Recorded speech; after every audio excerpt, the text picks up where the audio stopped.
So as long as he's not going to talk about us again or mention your name again, let us let it go. Paulo said, no. I said, babe, let it go. Because these people, I can see that they don't want us to do a case with him. Except we now want to take it out of there and go and do it somewhere else again. And that time he was traveling. He had just a few days to travel. I said, so just travel and go and do your thing. Because me, I can already read between the lines. I can see what is going on here. So fast forward to when they now invited me and I now went to Abuja. I understood the game. From the very first day, his name was mentioned. I understood what was going on.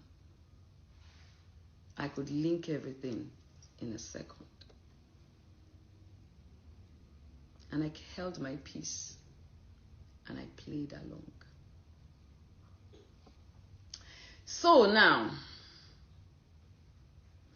day 2, they said, they said I should go and bring a guarantor, blah, blah. I brought, but later they did not even, they said, the officer, Suleiman said there's no need, that they will release me on self-bail, they know that I will come, blah, blah, blah, blah. Now that was day 2. So I left.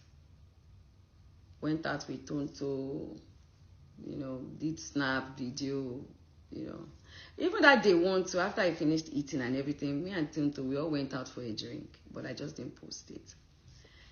So by the time I came out, I already saw some blogs were already carrying it, that I was detained, I was arrested, I was Kineko. So I knew that was the propaganda they wanted to achieve anyways. Maybe they were thinking that when I get there, I was going to do, no, you get it. They will not say that I was rude to police. They will not detain me. Do you understand? So me, I already knew. I was just laughing. We went out with Tonto. We had fun. I posted it on my Snapchat. So day 3, I went there on Friday. They told me they will let me know when they land Abuja, when they normally land Abuja. So they waited, I think, around that past 1 or 2. They asked me to start coming. So I got there. They called me out again. They spoke to me. All the police, in fact, they were like 5 of them, I think. There were about 4 or 5 of them.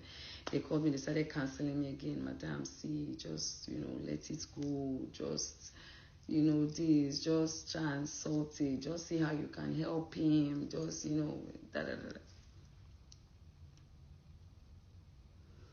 So I said, okay. So he came. When he came, they asked him to speak. He gave his own side of the story. He said, I accused him of murder and it affected him, blah, blah, blah, blah, blah. I said, no, I did not accuse you of murder. I accused you, your team, of bullying this boy. And I asked, what did you do about it? He said, no, that let's leave the bully. Why did we not channel the bully? Why did we not put all our energy into who killed Mohbad? Why were we channeling our energy on the bully and making it seem like it was that killed Mohbad? I said, nah, Mali. We don't have a video of how Mohbad died. We only have a video of how he was bullied. Now, how he died is left for the police people to do, the right authorities to do. I am not a police officer. What we could do, the strength I had, was to write, to file, to request for an autopsy. And Dan had to do with exhuming his body. I did the right thing. If they have cleared your name today from that corona inquest that you did not kill Mohbad, it was because of what I, Iyabo, did. The letter I wrote and how I pushed for that. He said there, but I came out, I said and then it was not around. He gave, said his own story. And as a mother, I started feeling for him. Then he was talking. And he denied ever bullying Mohbad. He tried to make me understand that Mohbad had mental health issues. So I said, okay, all that fight that happened in your house.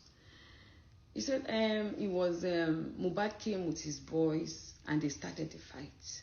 That I was not getting involved with the justice for Mohbad again, because then there was too many distractions. There was the DNA issue, there was the CCTV issue, there was this issue, there was, you know, Baba Mohbad and Wumi's issue. Like, it was just a whole lot.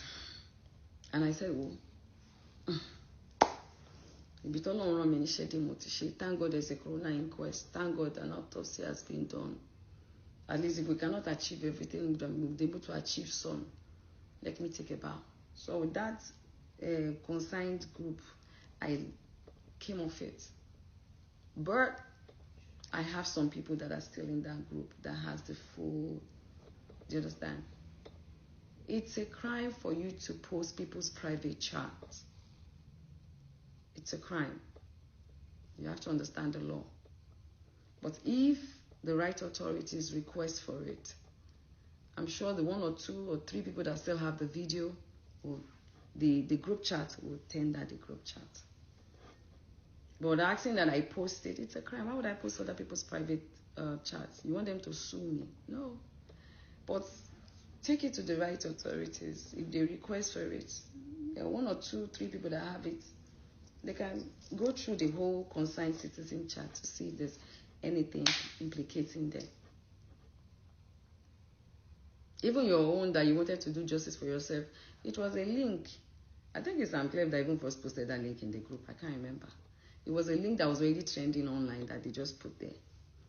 You understand? For us to see. So, it's a group chat. I do not have control or power of whatever it is that anybody chooses to put inside there. As long as it's not affecting justice for Mohbad. That's that about that. So if anybody really wants to see the whole, if you feel there's anything in there, which there's nothing, go to the right authorities, let them request for it, and I'm sure 1 or 2 people have it to tender it. It's not a problem. But bringing it on social media space, it's a criminal act. Saying you paid someone 20 million to hack it is a criminal act. Do you understand?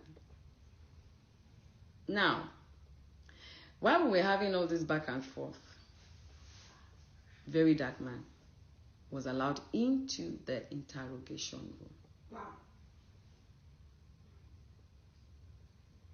And I was like, hello. I smiled. I was like, it's like these people don't know that I know my rights. Why is, yes. Officer Suleiman has spoken to me on Wednesday about settling with him. Spoken to him about on Thursday about settling with him. Okay. But what is he doing in the interrogation room? He's not part of the petition. Is he their lawyer, family member? I don't understand. Why is he inside the interrogation room? And I began to wonder, why are these people stressing me? Because when we did our own petition in Lagos, you people refused to allow what we wanted happen.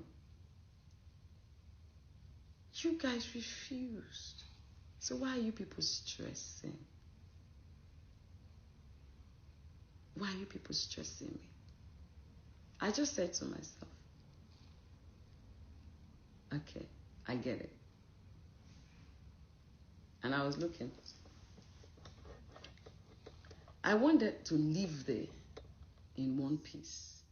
Because when you are dining with the enemy, you have to dine with a very long spoon. And you must settlement truly. It is best that your lawyer and my lawyer sit down and see how they can go about this.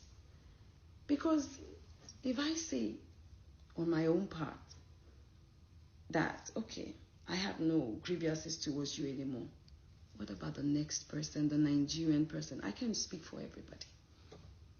If I come out to say, oh guys, oh Naramali, I'm sorry you feel that I did this, people please forgive them, I say people will still say that I have been pressured to do this. Because people know me. Even though I feel pressured, I felt very pressured, right?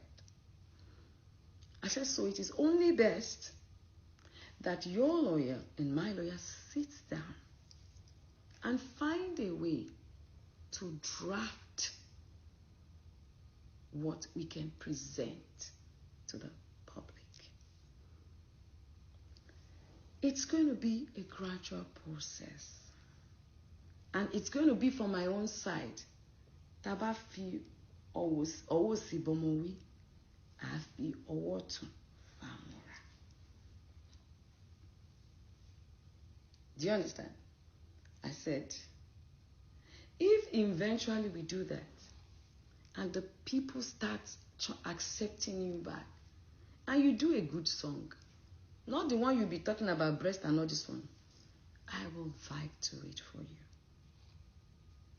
And I would also speak to my man to see how he can help you, because he's a promoter. I can do that for you. But we just need to sit down with our lawyers and see how we can do this. Because, yes, you've been vindicated that you did not kill him. Everybody knew you were not there. But those videos, they still live in people's memory.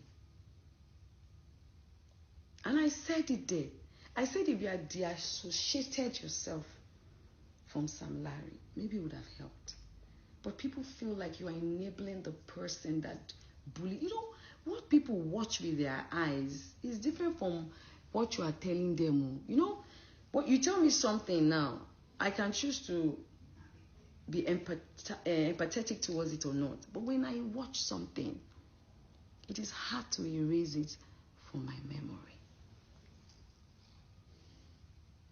I said, thank God you said you've never seen me before. I said, because this Verydarkman said that you dated me. And some other blogs said you gave me flower, you dated me, maybe you dated my daughter, I don't know. But I thank God that you have said it in the presence of the police people, that this is the first time you are seeing me. You said your mom too was angry that I said she uses children. I said I never said. I was repeating, which there's a video evidence, what DJ Splash said. Oh, DJ Splash said your mother that I was repeating. I did not say.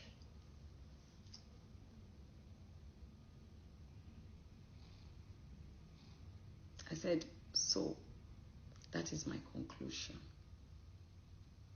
And after all said and done, it was so late, they said we should go and see the CP.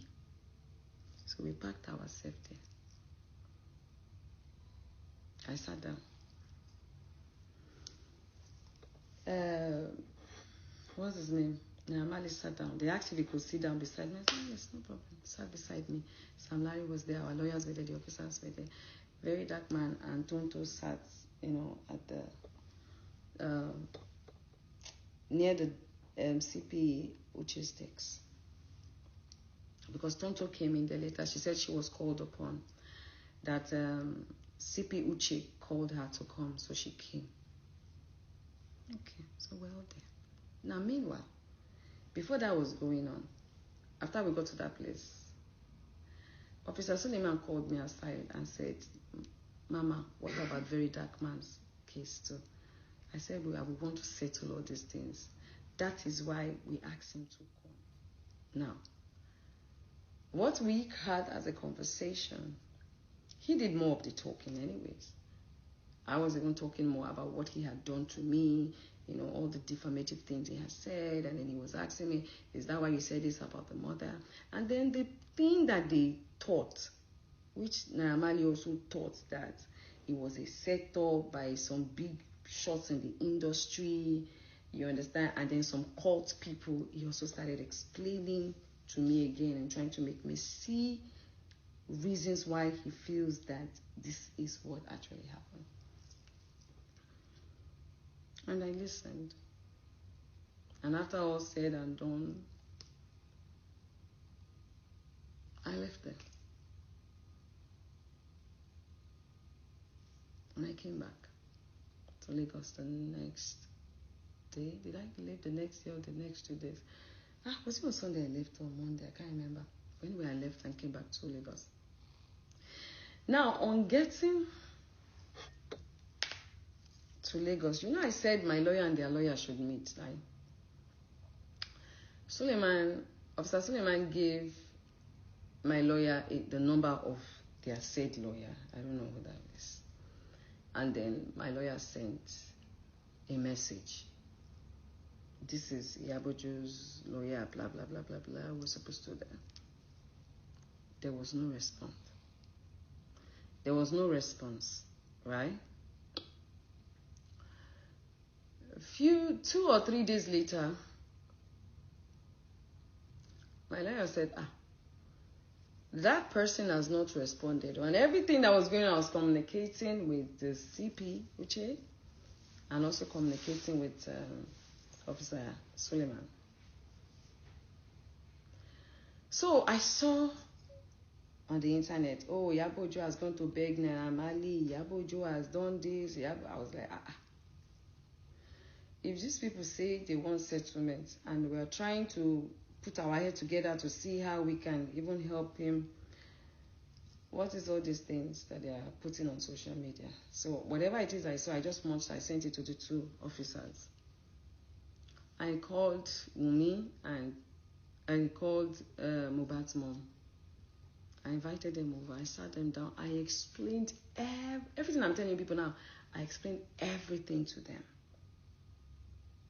That this is what went on, this is what was said, and everything. Then I told my lawyer sent another message to their lawyer again. We have the evidence for everything. Sent a message, this is the person did not respond. The next thing, we got a letter that the AIG wants to interview me. Now, the dates that I was like, number one, I was there for 4 days. And in that 4 days, I was going back and forth with you guys for 3 days. I have written my statement. You people have claimed that you want us to settle by doing the ADR, which is okay. If them Naira Marley are not okay, maybe they decided to not be okay again and they wanted to go to court, I feel that the necessary thing for them to do, according to the law, was to sue me. Right? Yes.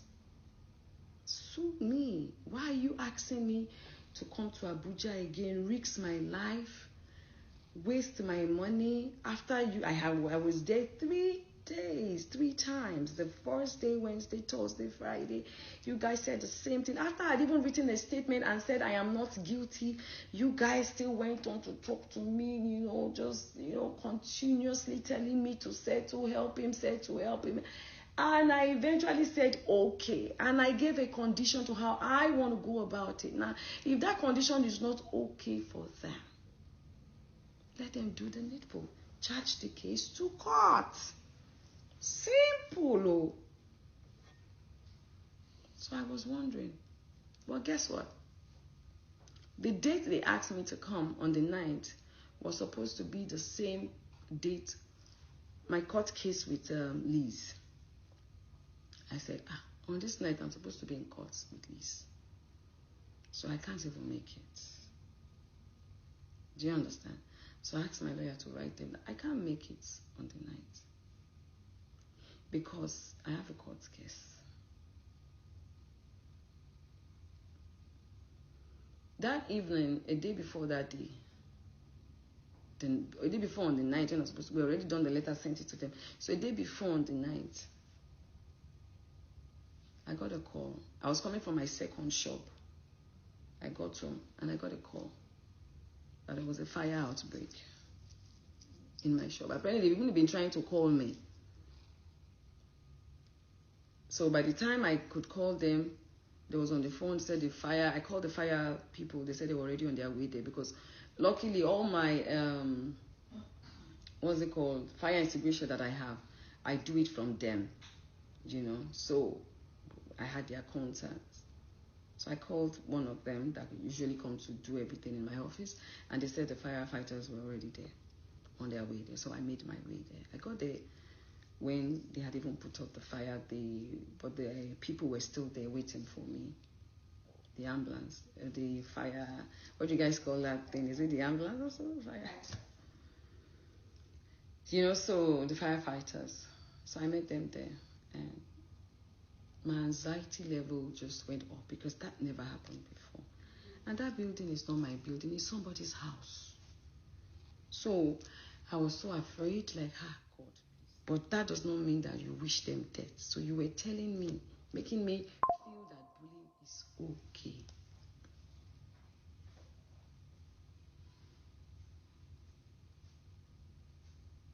You see all the conspiracy that you people feel or try to put in my head about some gang people, some industry people try to, all that one is left for you to come and see. I will not help you. There's nothing wrong with your mouth now. I'm not going to mention their names. You come out and say I mention their names. You are the one that were putting it in my head. So I will not allow you manipulating. I will not allow you manipulate me to say it. No. But the one way concern the way you talk, now they talk so.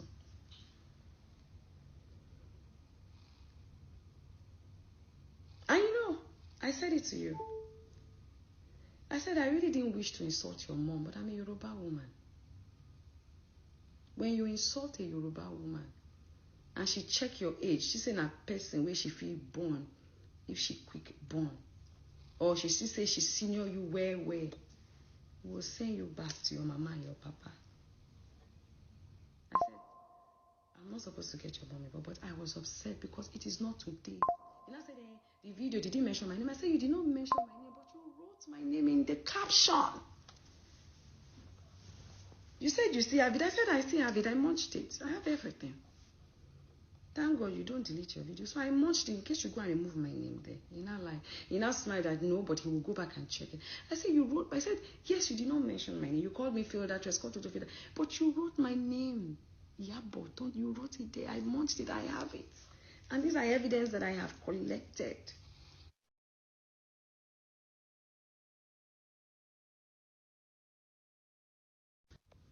Said what I have to say. Right? You know, initially in my write-up, I said I'm not going to go back and forth. I'm not going back and forth. I'm not going back and forth. You see this? It's for justice. But I will not do social media back and forth with you. I saw the video you made that you said someone said I said. That's someone that said to you, you will have to prove it, Verydarkman. You will have to prove it. You understand? I don't joke with my children. Me said to someone. You think if truly that happened, you would think if truly me that could come out and fight for somebody's child over molestation, you think if truly that happened, I would sit and be having a conversation with someone about then you don't know me very well. Someone said, you have to prove that one. That will not be my case. That will not be my case. That will be my daughter's case with you. My case with you, I have not started it. I didn't want to before. I wanted to just leave everything, you know.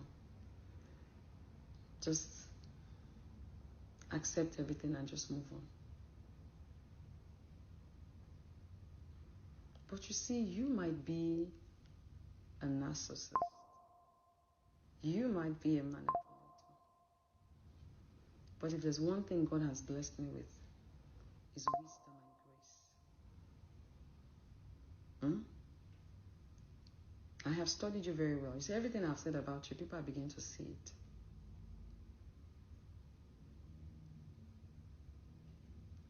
You do good sometimes. And you capitalize on that to do a lot of rubbish. And I don't think when you speak sometimes, you go back and check if this thing I'm saying, is it according to the law? And I feel the authorities have kept quiet too long. And I will say, allegedly, that them CP Uche, they are enabling you, allegedly. Because of what I witnessed and what I saw.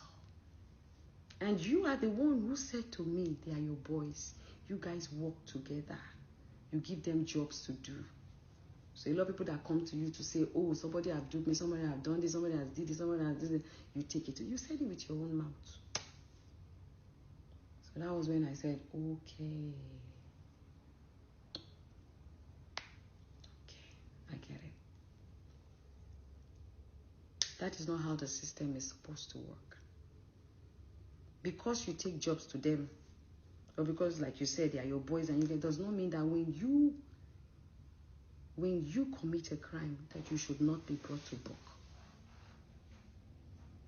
Nobody's untouchable, except the president gives you immunity. Do you understand? I will not go back and forth with you, because I know you. You're going to take my videos and manipulate it and start and do this. No. I won't do that. People have to react when they see a video, because the boy died.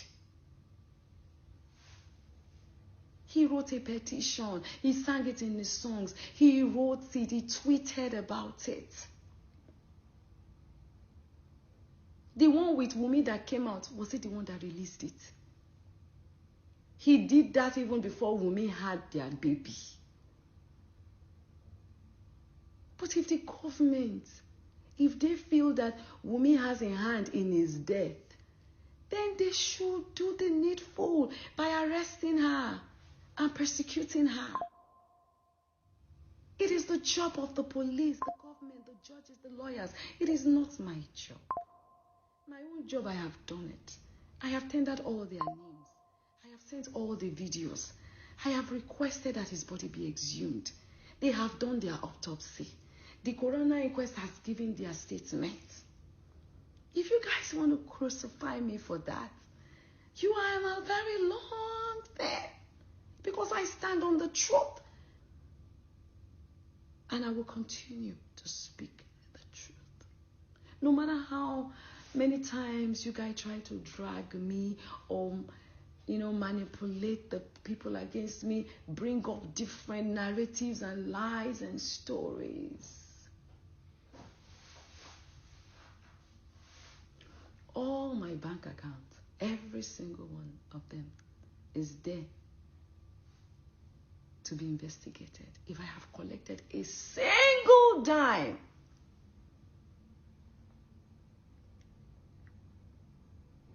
I deliberately did not verify any of my page. Maybe now I can start verifying my page. I have to try and start verifying my pages. I say verifying, monetizing my pages. Maybe now I have to start monetizing my pages. But I deliberately did not monetize my page, because I wanted to be a voice to the voiceless. But I can see that Nigerians, they don't like that. So I took a bow. And because I know that a day like this will come, I still did not monetize my page. None of my page. Either my Instagram, my Twitter, my Facebook, my TikTok, none. Because I know that people like you will come and say, you can see that she's making money from it.